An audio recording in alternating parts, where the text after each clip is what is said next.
Hey, what's up everyone? I hope you're all having a great day. Today, I wanted to take the time to explain how ranked systems work in games. I am going to be referring to Overwatch in this video, but the fundamental way that all ranked systems work is very similar. So even if you play a different game, many of the things I refer to will still apply. One of the main criticisms of Blizzard regarding their implementation of the ranked system in Overwatch 2 is its lack of transparency. And Blizzard themselves admit that the lack of transparency is what leads to a lot of confusion about how the system works. And it doesn't help that there aren't really any explanations of it unless you look for it. Many players have had poor experiences of the ranked environment, going as far as to say that the system is broken. And I believe a thorough explanation will at the very least alleviate some of the confusion regarding those experiences. Blizzard has done some blog posts and FAQs going over some of the elements of their ranked system. Unfortunately, the likely reason why Blizzard doesn't bother to explain it any more thoroughly is because the explanation is very unlikely to improve your opinion of the system, especially if you already feel negatively about it. In fact, the explanation might even invoke more frustration rather than alleviate it. To be clear, I will not be talking down on anyone who finds the system frustrating, nor do I encourage trying to invalidate someone's frustrations even if you believe their frustrations are misplaced. To get the most common misconception out of the way, I want to first explain what the Overwatch 2 ranked system absolutely is not. Many players believe that the system essentially looks at your current competitive update and changes your rank accordingly. If you lose less than 5, you rank up. If you lose more than 5, you rank down. I wouldn't blame anyone for thinking that this is how the system works, because that's certainly how it's presented. The system doesn't work like this because there would be massive variation due to just random chance. Your most recent performance could be the result of things like bad teams, good teams, bad internet, levers, smurfs, etc. On some days you could wake up and lose 10 games in a row, and on other days you could wake up and win 10 games, despite not really getting any better or worse as a player overnight. Such a system would also not make sense if what we're intending to do is to compare you against every other player in your server. It's not a personal progression system, it's a competitive progression system. In order for us to be more confident about a player's true rank, we need a system that takes more careful consideration with respect to random chance and tracks your skill in a way that allows us to compare it to the skill of other players. In most games, absolute skill is practically impossible to model. Due to the complex nature of games, you can't just look at what a player does and assign a number measuring how skilled they are. But we're pretty sure that in most games, even if we can't see or model skill directly, we're pretty sure that skill differences exist. And if it's true that skill difference exists, then the underlying effects of its truth should be observable through statistics. Many players are familiar with the word ELO, and in general it's understood to be some kind of number that represents your skill, or rather some kind of system that gives you a number to represent your skill. The idea for the system originates from the Hungarian-American physics professor Arpad Elo, or if you're Hungarian, Élő Árpád. The motivation for the system is to allow us to estimate the relative skills of players in a game, while taking into account the natural variation in performance and the differences in skill level between players of a match. The system has some relatively complicated maths, but the concept is essentially that you start with an ELO rating, and if you win, you gain points, and if you lose points. If you play against someone of an equal rating, you stand to gain and lose the same number of points. If you play against someone of a higher rating, you gain more on a win than you would lose on a loss. And the opposite is true the other way around. If you play against someone with a lower rating, you gain less on a win than you would lose on a loss. The difference in gain and loss has to do with the intuitive nature of what happens when players of different skill levels play each other. If you claim that you're better than your friend at chess, we don't really need to know how you play. The only piece of data we need to look at is your win rate against your friend. You don't need to win every single game against your friend to prove this. If you've won 7 out of every 10 games, we can confidently say that you're probably correct. Conversely, if you only win 3 out of every 10 games, you're probably incorrect. And if you only win 5 out of every 10 games, you're probably around the same skill level. The ELO system uses this intuition and represents it as a number and a formula that makes the number probabilistically guaranteed to approach the true value of your skill given enough games over time. The system was originally designed with chess in mind, but can be implemented for pretty much anything that involves matchmaking, namely other games and even online dating apps. The ELO system itself doesn't require a matchmaker. You could matchmake players randomly or even allow players to choose who they want to play against. The algorithm is self-correcting. For example, if you only choose to play against players of a drastically lower skill level, you will pretty much never rank up, because you don't gain a lot of points for beating lower-rated players. The math of the ELO system is set up for comparing 2 players at a time, but with additional steps, it can even handle games with multiple players, games with teams, and even games with multiple teams. For free-for-all games, you simply distribute the elo gain and loss relative to the final placement of players, where elo gained increases from last place to first place. For team games, you simply take the average elo of both teams and treat the teams like two players, and distribute the elo evenly at the end. In its purest form, the elo system is generally unsuitable for video games, not because it doesn't work, but because it doesn't optimize for the things that we might want. Some limitations of the system is that it's quite slow in updating your rating. To increase its suitability for the casual setting of video games, where people generally want to play against players of a similar skill level, yet climb with some reasonable speed, most game developers will design a modified elo system, commonly referred to as an MMR system. Colloquially, MMR is the same thing as elo, but some people may prefer to think of elo as a kind of MMR, where unlike elo, MMR is not required to be zero-sum. In order to gain elo, it must be taken from somebody else, but in MMR systems, there's usually ways to gain an MMR without somebody else necessarily losing it, and there may even be ways for the MMR to change without even playing the game. MMR stands for Matchmaking Rating, and as its name implies, it's not only used to estimate your skill, but also used by a matchmaker to determine the players you play against on average.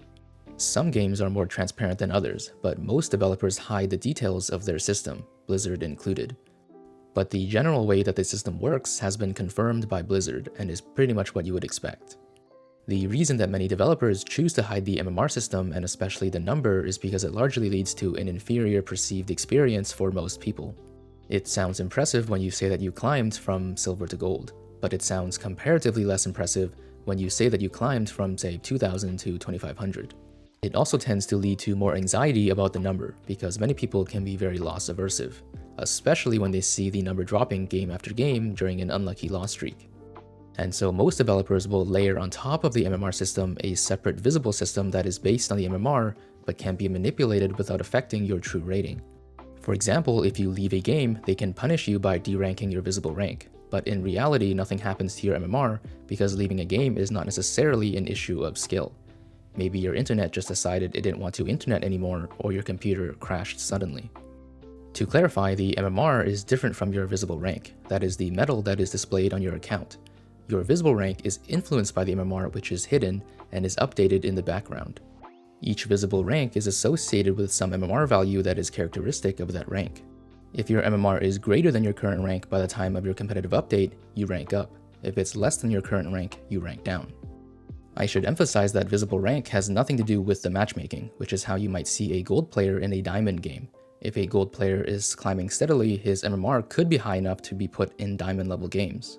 Prior to Season 5, the initial MMR assigned to every player seemed to be about the same, but as of Season 6, the initial MMR for new accounts is now based on your performance in Quick Play, or your rank in other roles, which is how unranked GMs can now be completed in about 5 to 10 games. The way the MMR updates is very similar to an elo system. You gain some points for wins and you lose some points for losses. The amount you gain is influenced by the average skill level of your opponents. If you win against better opponents, you gain more points, because it's likely that the system has underestimated your ability. This mechanic can produce some confusing situations, namely the situation in which, say, you win 5 games and lose 2, but you rank down or stay the same rank. This is in part caused by your wins being worth less than your losses, due to the players you were playing against. If you win 5 games against similarly skilled players, but lose 2 games against significantly lesser skilled players, this can look bad from the perspective of the rating system.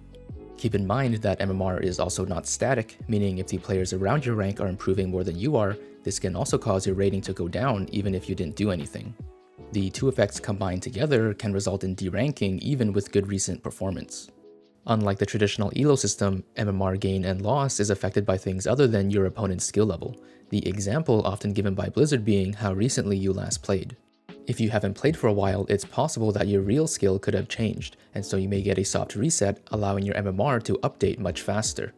This is true by default if you have a new account, which is another reason that unranked GMs are completed so quickly. This works in your favor because if you're a very good player, it would be a much better experience for everyone, including those you play against, if you moved through the ranks faster so that you weren't forced to smurf for hundreds of games.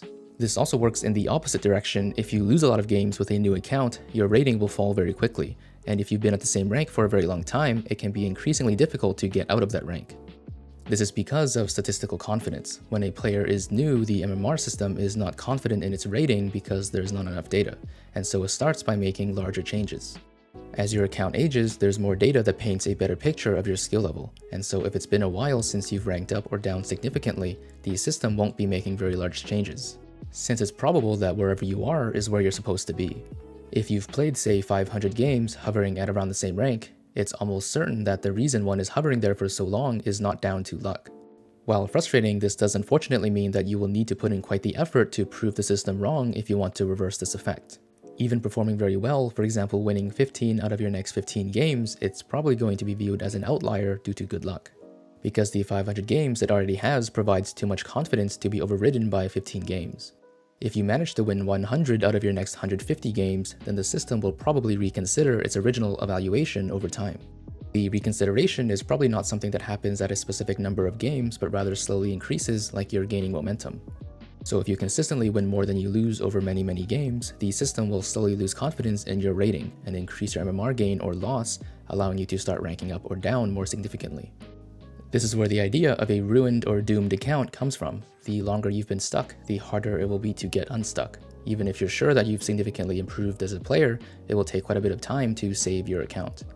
The two ways to fix this is either to win a lot of your games or stop playing for at least a few seasons, allowing your MMR to soft reset. Or just make a new account.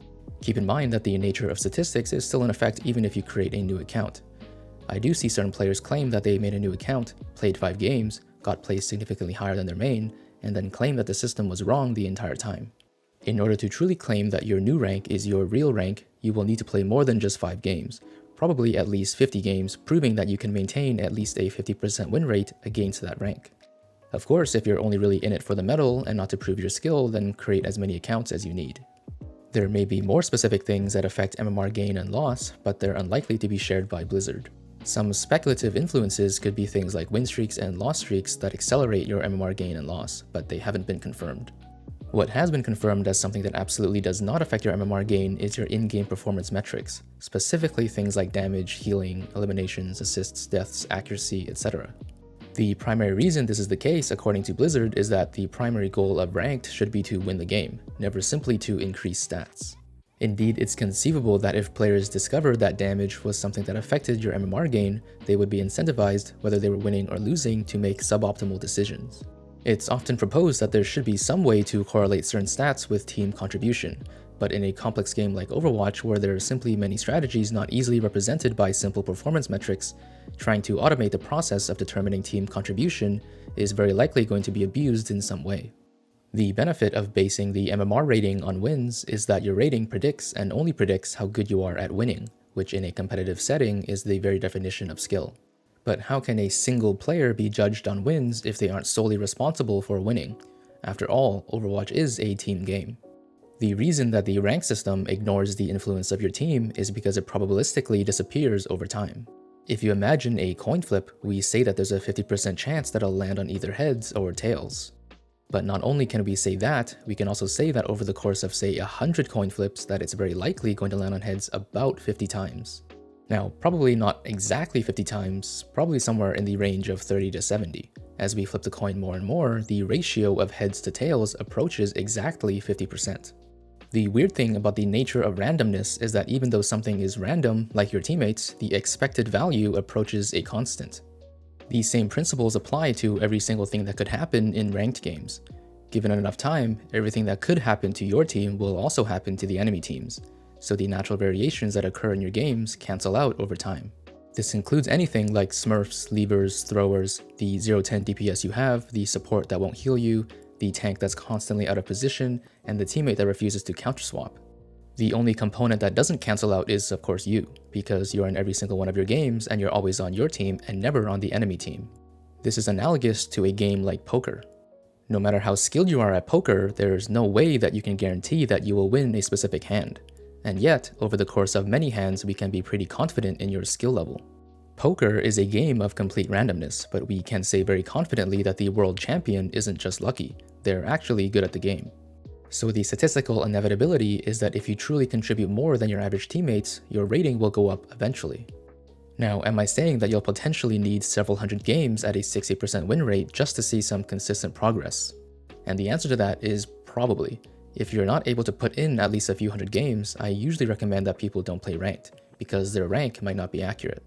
Your ranked experience in the short term will have tons of variance. Nothing is necessarily wrong with the game if you get 10 bad teams in a row. It's just how randomness works sometimes. You'll eventually get 10 good teams in a row that will cancel out the 10 bad teams, but it could take quite a while before that happens. And by the time it happens, you'll likely have forgotten about your loss streak. Losing does feel bad a lot more than winning feels good, and so we tend to remember our losses, especially our loss streaks, much more vividly than our win streaks, so it may skew our perception of the overall ranked experience. At times, it can feel somehow the universe itself is working against you, putting all of the worst players in existence on your team, but that's probably not actually happening. You probably just have some bad luck. If you've played hundreds of games, the likelihood that you have a 0% win rate with bad teammates every game is probably less than the chance that the Earth will get hit by an asteroid in the next 3 seconds.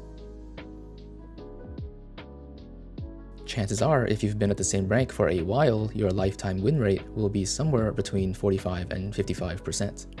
The win rate is not an intentional design of the system, it's just how the math works out. It's not that Blizzard intentionally wants you to have a 50% win rate, it's just that players of the same skill level have equal chances of winning. Losers queues and winners queues wouldn't be necessary, and they would actually be redundant. As you improve as a player and play against increasingly skilled opponents, your win rate will naturally approach 50%, assuming that you're not improving over time. The reality, and perhaps the unfortunate reality, is that the only way to confidently assess your skill in a team-based game is to play hundreds of games. There just isn't a reliable and deterministic way that we can come up with that accurately predicts how good you are at winning games of Overwatch. My hope is that after watching this video, although it might not make the system any less frustrating to play, at least you'll be able to diagnose what's happening in your ranked games. If you disagree with anything in this video, have any questions, or think I missed something, feel free to let me know. If you made it this far, I want to thank you for watching. And if you enjoyed the video, consider subscribing and leaving a like and comment to support the channel. And with that, I hope you have a wonderful day.